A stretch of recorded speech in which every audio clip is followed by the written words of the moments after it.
I don't have a problem with the Muslim religion. I have a problem with radical Muslims. I'm a Christian. I do not idolize a flag. Great. I'm a former Marine. I defended our country. Do you stand okay? and do you stand up? I do not idolize the flag. I support Great. the right. I appreciate that. Now, yourself. I'd like to ask you a question about that. By the way, who's shouting in the background? Oh, he just dropped off. Because he didn't want to answer any questions about whether or not he idolizes the flag. So I'd like to defend the statement of idolizing the flag. And by idolizing, I mean it is a graven image. What does that mean, graven image? That's what, in the Ten Commandments, you're not to make graven images. Mark, why don't you open the Bible before you spew out of your mouth? Right. So, and I'm sure that God has just as many problems with you have read the Bible, idols, right? Yeah, 3 times through, and then 7 times for the New Testament. So graven image. Right. I'm sure God has just as many problems as something carved out of stone and carved out of wood as he does made out of fabric that you worship. Now, a prayer could take all kinds of forms. In the Catholic Church, it's practically like aerobics. You got to get down on your knees. You got to raise your hands. I've gone and done these things. It's a workout. Some churches you just sit in the pew and pray. Different people pray in different ways. The Muslims, the Jews daven, which they rock back and forth. Mm-hmm. Muslims, they get down, they're on their knees, they're up, down, and doing the whole thing that they're doing. You're telling me that standing, putting your hand over your heart, and reciting this litany every single day, right after you do the prayer, first you say the Our Father, then you put your hand over your heart.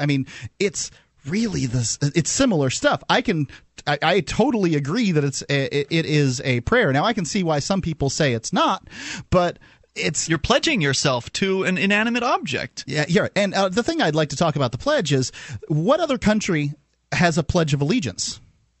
I feel like there's something out there that's similar elsewhere. There is Australia has a little pledge thing, but they don't have school kids say it every morning. Is that right? The United States is the only country in the world that has one of these things. This pledge was created by a National Socialist flag salesman in the late 19th century. This was our founding fathers. George Washington did not put his hand over his heart and pledge allegiance to a flag. Abraham Lincoln did not put his hand over his heart and pledge allegiance to a flag.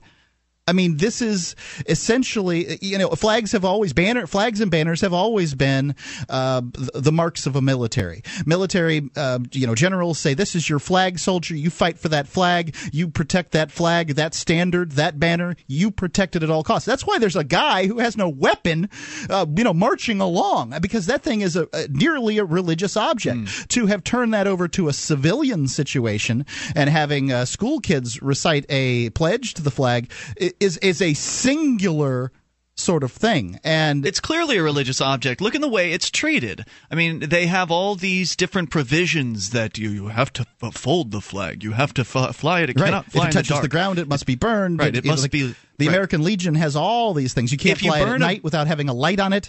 If you burn have to pull it down in the rain. If you burn a Bible, Christians get very upset, and if you burn a flag, religious believers in the state get very upset. And usually it's those the same folks, thing. Yeah.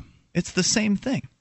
So 855-450-FREE. And I realize that last caller was very upset because he's feeling the cognitive dissonance, likely, of the fact that we've made this clear to him. Hey, look, you're violating your own religious tenets if you claim to be a Christian by standing up and worshiping and speaking this mantra at this flag on a daily basis, or whenever it is that you are asked to do it or required allegedly to do it. You are violating your own religious tenets. And clearly, if you realize somewhere internally that, oh my God, what they're saying is right, then you don't want to come to that realization, because it means you've been wrong this whole time. It means you've been doing something that is in violation of your own supposed belief system, probably for your whole life, ever since you were in elementary school.